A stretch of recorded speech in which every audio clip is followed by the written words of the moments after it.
bema'ni oqim geylar oqim emas. Geylar tomonidan biror marta urush bo'lgani yo'q. Translar tomonidan biror marta davlat talashish, bomba portlatish, ili biror joyga borib birortasini o'ldirib kelish oqimi bo'lgani yo'q. Odamlarga hech joyda yomonligi tekkani yo'q, birorta transni, birorta geydi.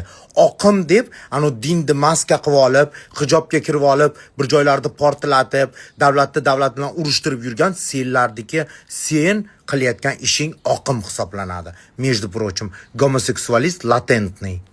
Geylardan dizaynerskiy ko'ylaklar, shikarniy duxilar, shikarniy pastelniy belyolar, shikarniy женский ko'ylaklar, shikarniy svadebniy platyalar, shikarniy parfyumlar, kremlar, iPhone'lar, remellar, sen kiyib yurgan futbolkalar chiqadi geylardan.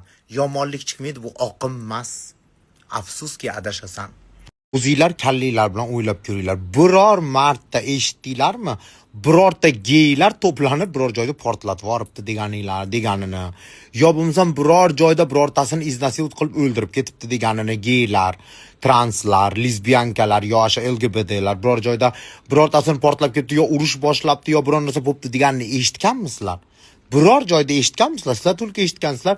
Dolce Gabbana yangi stilniy kiyimlarini chiqaribdi. iPhone yangi iPhone 17 ni chiqaribdi.